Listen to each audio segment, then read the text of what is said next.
Good afternoon. Thank you to everyone for joining us this afternoon.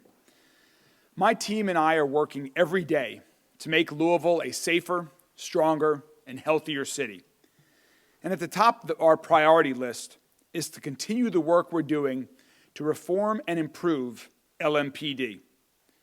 Last week, the United States Department of Justice announced the findings of an investigation it conducted prior to my team taking office.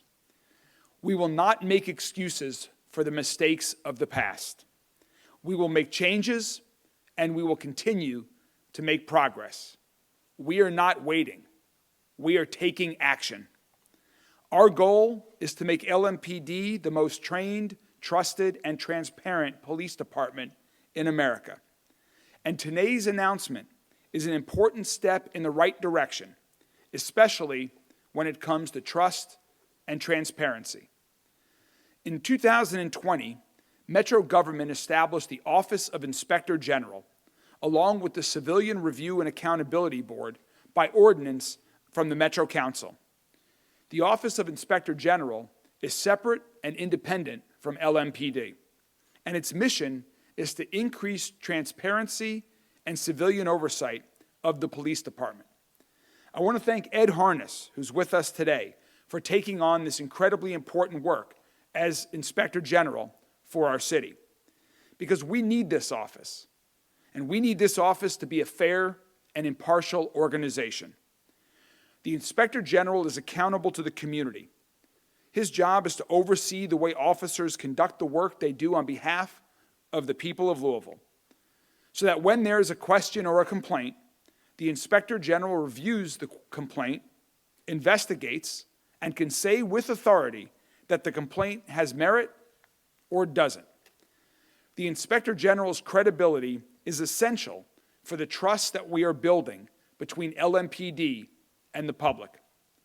But in order for the Inspector General to do his job, he has to have access to officers who will participate in the interviews with him and his team.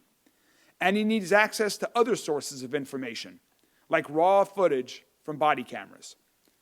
One of the issues that our administration has inherited is that this was not happening. Officers were not cooperating with interview requests, and complete body camera footage was not being supplied. That is unacceptable. Since day one, our administration has been working to facilitate an agreement between LMPD and the Office of Inspector General. That's in everyone's interest. And today, I'm proud to announce that LMPD and the Office of Inspector General have agreed to a memorandum of understanding. The agreement strengthens investigations by the Office of Inspector General on behalf of the Civilian Review and Accountability Board in two important ways. First, the chief of LMPD will require officers to attend witness interviews requested by the Office of Inspector General. The OIG, in turn, will make sure the interview process complies with state law and affords officers due process. There had been a lack of clarity around officers' rights and due process, and now we've clarified that and are able to move forward. The second way this agreement improves transparency involves body camera footage. The Office of Inspector General will now receive direct access to body-worn camera footage related to the incidents under the investigation.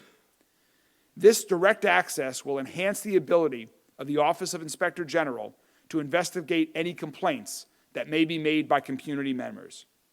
And it will help address concerns about any delay or manipulation of the footage.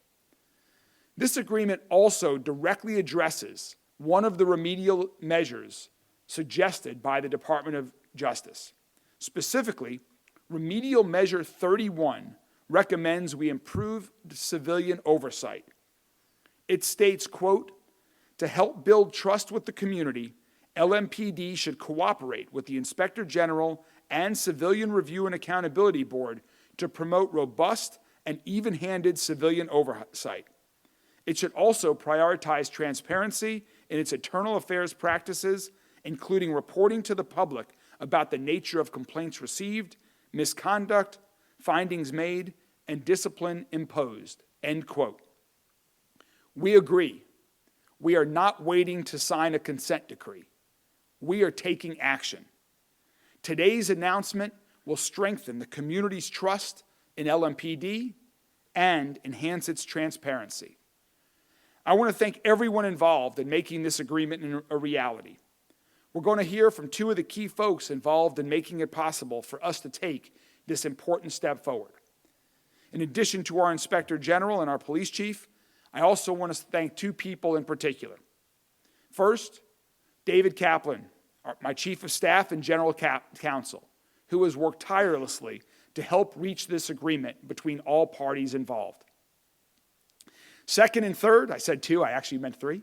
Second and third, I want to thank two members of Metro Council who supported this ordinance when it was originally created and who have been involved and participated in conversations to help us get here. Both, unfortunately, were unable to be with us today. Councilman Ja'Cory Arthur and also Councilwoman Paula McCraney.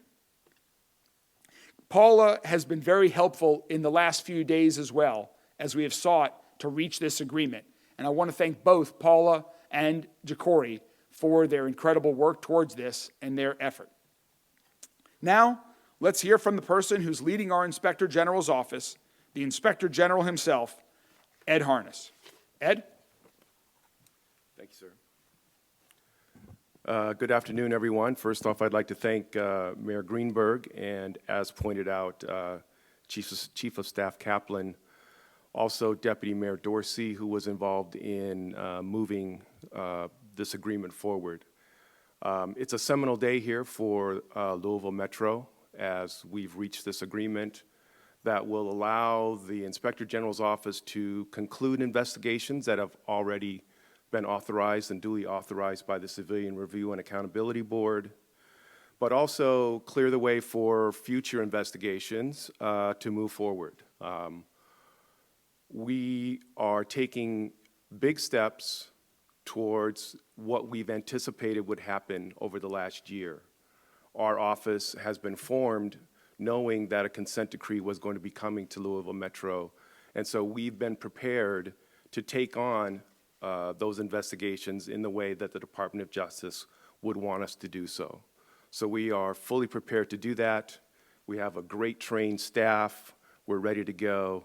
And I want to thank the administration, City Council, and everyone, Chief Villarreal as well, in helping aid us moving forward so that we can begin the work of the Office of Inspector General. Thank you. Thank you very much, Inspector General Harness. And as I mentioned earlier, we created this agreement because we know that ultimately our police officers will be in a better position to do their jobs more safely and more effectively by taking steps like this that improve public trust. This and many other things that our Chief of Police, Jacqueline Gwynn Bellaroel, are leading the department through are leading towards this improved trust with our entire community. Ladies and gentlemen, Chief Gwynn Bellaroel. Thank you, Mayor. Mayor, and to his administration, and to our elected officials, to the IG, Mr. Ed Harness, but also to my executive team, and for you all working so closely with me for us to be here today with our MOU signed today, and with our legal team that was just very heavily involved in this process. And to the community, what you're seeing today is where LMPD is truly wanting to be open and be transparent and do what is right and what is best for the community. But also, too, ensuring that our officers understand their due process as we move along with working with the Inspector General's office. So again, I submit to you that LMPD is doing what it needs to do in order for us to be the best agency that you deserve and that you require, so as we continue to serve the citizens of Louisville. Thank you. Thank you very much, Chief. Thanks to everyone involved in making this agreement happen. We're very proud of this agreement, and there's much more to come. Our administration will continue to deliver reforms and improvements that strengthen the trust between our community and our police officers. We are not waiting. We are taking action. Thank you all very much, and I'm happy to take some questions from the media if you all have any. This is a Harness, looking at the agreement, it says that an officer can refuse to take questions. LMPD has the power of approval over your investigators before they can look at the database, and that LMPD can stop a review board investigation if it's conflicting with a criminal investigation. Is this accurate? I don't know that how you phrased the first portion of your question is correct, but the scope of the IG investigations are administrative. We will not be doing criminal investigations, and I think perhaps what you're referring to is the section regarding officer-involved shootings, where we will wait for the Commonwealth Attorney to make a ruling before that shooting is reviewed by the Civilian Review and Accountability Board. Regarding refusal to cooperate with our investigations from LMPD personnel, it is a condition of their employment, and were they to not cooperate with our investigation, it would be treated as though they didn't cooperate with a PSU investigation, and therefore the chief would have the right to take discipline. Could you articulate in your terms what power this gives you? Well, what this gives us now is it puts us on equal-ish terms with the PSU. The internal affairs investigation on the LMPD side, so that we do have compelled cooperation from officers. So when we identify witnesses and when we target officers for investigations, they must come in and speak with us. We also now have direct access to lapel videos or body camera video and dash cam video. Without having to request that information from the department, we will be able to go in and directly look at it when we identify relevant video for an investigation. Yes. Good afternoon, sir. The Urban League yesterday announced several policies, at least 18 of them, that they wanted to see or be implemented. Have you or any of the other folks been in conversations with the Urban League or try to implement that, this announcement or future ones?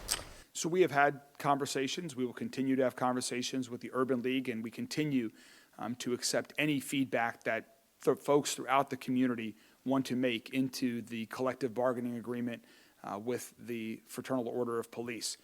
But I'm glad you asked that question, because there's great misunderstanding in the community about what's in the collective bargaining agreement and what's not, what we have to wait to include in the collective bargaining agreement and what we don't. Today is the perfect example. Today is a great example of LMPD and our administration taking action. This did not need to go through the collective bargaining agreement to enter into the memorandum of understanding with the Office of Inspector General. Little to none of the remedial measures suggested by the Department of Justice require changes to the collective bargaining agreement. So we are going to continue to be focused on making reforms and improvement that LMPD and our administration continue to implement without waiting for a consent decree, without waiting for the conclusion of a collective bargaining agreement. We are not waiting. In the meantime, with respect to the collective bargaining agreement, we continue to welcome any input from the community. We've certainly had conversations with Urban League and other organizations, our chief of staff, our executive director of our Office of Equity, others in our administration have met with them and other groups, and we can continue to listen to input that folks in the community provide. Billy. Mr. Harness, can you talk about, in your mind, who or what was to blame for the struggles that we had before today with kind of this confusion over cooperation? Was it simply a policy wasn't clear enough, or was it really more kind of pushback on the side of personnel? Well, I can say that there was a lack of action with the previous administration, and once the new administration was in office, there was a much more aggressive stance on getting an agreement done, and that's what really precipitated and gave this agreement some momentum. Can you give an update on how many investigations you began and completed? I think last year you had said 6 investigations, but since then, can you give an update? I think we're at 14 authorized investigations at this point, but don't quote me on that. You can go to our website and you can look for those that have been authorized. I know an earlier version of the ordinance talked about giving, the PSU has to give the civilian complaints within 3 days, and they wanted access to records and raw data. Will this be something you will consider in the future with this agreement? Yes. I believe that provision is not in the MOU regarding turning over the complaints received by PSU regarding a civilian complaint. I'm not sure, I don't believe that that's in this MOU, but I believe it's in the ordinance amendment. So I can't comment as to how government oversight and audit is going to handle that. And then, I'm sorry, what was the second part of the question? Oh, the second part was talking about access to reports and raw data.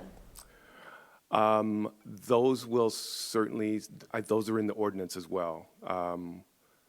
The two main provisions that we were focused on at the IG was personnel and video at this point. It sounds like the ability to compel testimony is essentially dependent on whether or not the current chief is willing to make good on the threat of discipline if, you know, they refuse to participate. Is that a commitment that you're making, that you are willing and ready to compel officers to participate in these kind of investigations? Yes, it's in the MOU that we will compel them to actually appear before the IG office. But let me say this, I fully know from where I stand today that my officers are wanting to do what is best for the department and for the community. So I'm going to put myself out here and say I got faith in them as I stand today, that they will do what is in the best interest in order to move these processes along. This is a new day. You keep hear the mayor say a new direction. Here we are. And so I'm asking my executive team and my command staff to enlighten and educate the officers as to what the process is. And so they are fully aware that their due process is protected. They understand what the MOU is saying to them, and we can just move along. So that's where I stand. Thank you. Thanks. Just one more quick announcement before we wrap up here, and that is unrelated to this. Tomorrow night, we are having our first Mayor's Night Out at 5:30 p.m. at the Northeast YMCA. We are bringing back this tradition, not just with myself, but with representatives from many of the departments throughout Metro government, including the Chief of Police, where people from throughout the community can come ask questions. If they have complaints, if they have ideas, they can join us and meet directly with our administration and many members of our administration and many departments throughout all of city government. And so we're very excited about doing this first one. We're then going to move around the entire community. We have future Mayor's Night Outs already planned for the South End, for the West End, and we'll continue to travel throughout the entire city to get out in the community as we seek to enhance transparency and work directly with people in our city, whether it's with LMPD or any other issues. Thank you all very much. Have a good afternoon.